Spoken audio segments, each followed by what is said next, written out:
Week number 19 of 260 Minutes is definitely one of the more harried performances I think that I will have. This is the week of the YY Comedy Festival, so I'm quite busy with shows for that and helping out with the website a little bit and some ticketing stuff, and also teching a couple of the shows, making sure that everything goes smoothly on that end.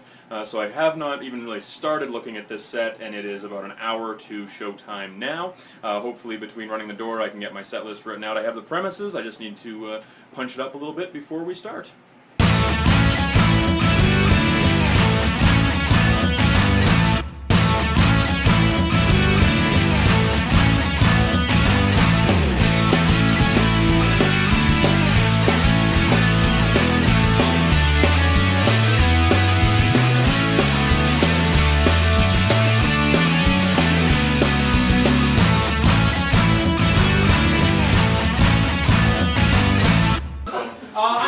Curious to see what's about to happen for my set this evening. I'm a little stressed. My brain is shutting down. I've been working the YYC Omedy Festival. I've been omedying every night, kind of starting to freak out a little bit. Last night I was actually at another show and there was a magazine at the back of the room and I wanted to read it, so I picked it up, and because it had my name in it. It's the only reason I would read a newspaper these days, believe me. So I picked it up and it was dark out, and instead of going to a place where it was light, I just tapped it, hoping the screen would wake up. And that wasn't bad enough. I then got mad at it for not responding to my touch. I was like, fuck this, do I have to get the iPhone 5? God damn it. So it's a little, we'll see what happens here. I've actually started, no segues, going to theater alone. This happened last week. I just went by myself, and I have this weird fantasy when I'm there by myself of I'm just gonna meet a girl there that's also there alone, because we have a similar, like high society, we're there. But then I realized I shoot myself in the foot because there's such limited drinking time at theater. You only got before and after. I'm always holding 2 beers. So it just looks like I'm waiting for some chick in the bathroom. I'm just like, oh yeah, I'm here with somebody. But then when I walk into the theater alone, it just looks like I've been stood up. And that's not a good place to be, because that girl is thinking oh, what did she know that I don't know? Probably worth standing him up, yeah. See what goes from there.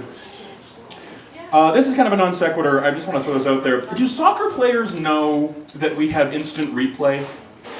I don't know if I was watching a soccer game through no choice of my own. It's not my thing. But you can actually see, they have this instant replay, and we can slow it down so much that you can actually see the neuron firing in their brain that tells their face that they can get away with something. You can see them looking perfectly fine, and then all of a sudden just go, oh fuck, yellow card, and then just collapse completely. Not the best. All right. I had actually kind of an embarrassing moment happen to me today. My roommate decided to leave the house. He was going to go for a swim. He's like, oh, I'll see you in 45 minutes. I was like, great. So I go to my room and I get ready for a shower. It wasn't embarrassing as it could have been. I'll tell you that. He could have caught me, using the internet.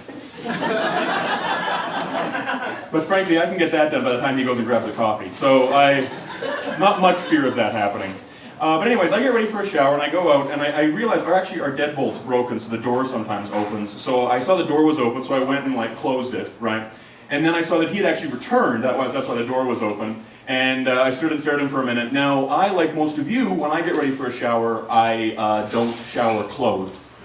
So I'm standing there stark-ass naked, and my reaction to this moment of being completely outed was interesting to me, because I just froze. In this moment, I expected my fight or my flight or fight would kick in, but my flight or fight is fucked. Because I just froze and looked at him for a minute, and I was like, oh, hey. It was like I was trying to think he was a T-Rex. I was like, oh, this is awkward, but maybe if I don't make a noise. It just... Also, why fight or flight would happen there? The fight would be a really bad choice. You've seen me naked? Let's brawl. That makes no sense at all to me. Although many people think that's what we do.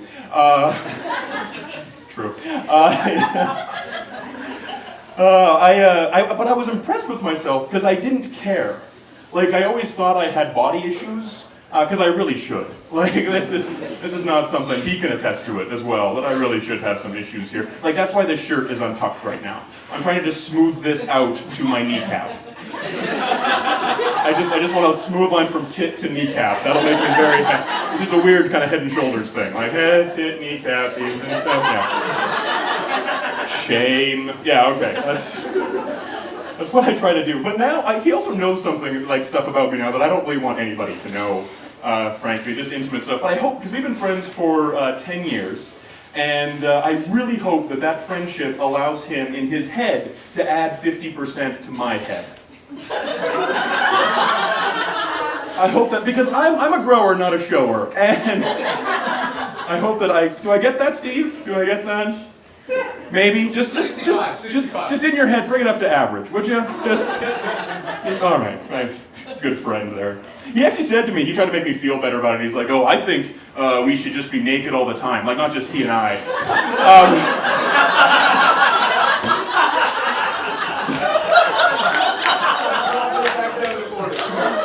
Oh my God. Not just he and I, like all of society should be naked. But what he does not understand is that with that you have to take the good with the bad. Like there are very ugly naked people, and they are the vast majority of society. Because if the vast majority of society was good looking, there would be no reason for pornography.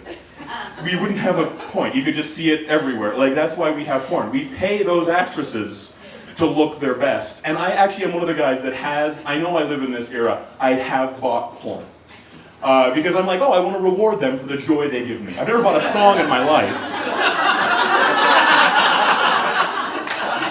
But I buy porn like once a month. I throw them a bit of money. The one exception to this, I really want to send money to the Gangnam Style guy. You know, the video, yeah. I want to send him money, because that is equal to orgasm for me. I just want to write him a check, send him a transfer or something. Oh, he brings me so much. But the thing is that like when I was a kid, pornography was like was like currency. Like it was like investing in the stock market, if you could do it. I just realized that how I wrote this note down is very bad. It says, kid porn was currency. There's a comma, okay? As a kid, porn was currency. Because if you could get like a porno magazine, that thing was worth way more than the cover value when you were a child. And I realized this when I don't know, it was a weird prank I pulled in Airdrie once. I was young and very dumb, and I saw a porno magazine on the ground, so I like put it under the windshield wiper blade of this volunteer coordinator we were working with. Hilarious, right? Yeah, just what she wants to see. Actually, frankly, it might have been. Now that I look back with perspective, she could have like snatched. Anyways, so I put it under the thing, but what stuck out in my mind the entire time I was doing it was, who would just leave this around? Not because of society, because it was so precious. It was like, oh, there's gold bar here. Yeah, let's put that under her windshield. It's weird for me. If you had a porno video, you were like a millionaire. You were just making it rain. That was how you worked. Even the like line art sex ed overheads had street value. Like, I'm ashamed to tell you how many times I got an erection looking at a line art boob. It was just, now it does nothing for me. Like, I see that and I think it's a power button. Which it kind of is, I guess. Especially if it's pierced, because it has the little top part. Okay. But then, so I had actually a little stockpile of stuff that I was using to buy candy later or something. I don't know what to do with the porn. But then the internet came out, and it was like my Black Friday. My Playboy stocks plummeted. My Penthouse investments just disappeared. Which is probably for the best, because Penthouse is not a great way to start your porn career. Like, you should really start it with a magazine that can afford razors. Oh, I'm ending on a groan. Okay. You know what's funny? I turned to the page going like, surely you had... Nope. Nope, that's what you decided to do. Yeah, okay.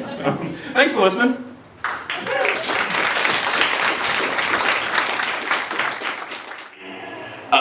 With the CRA, because if you do that, they send you to prison where you don't get a choice as to how much intimacy you show.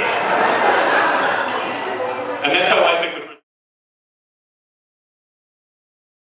the Well, I think that was the best of 260 minutes for the last couple of weeks at least. I'm quite happy with it. I was more relaxed, which surprised me because I didn't spend the time on this that I'd like to. I think the only thing that didn't really work was the soccer player thing. Maybe it's just too well trodden. But the naked stuff, being seen naked into the porno's stock market stuff is pretty good, I think. I'm looking forward to trying that actually this weekend as I do more shows as part of the YYC Comedy Festival. I figured I should pronounce it correctly at least once.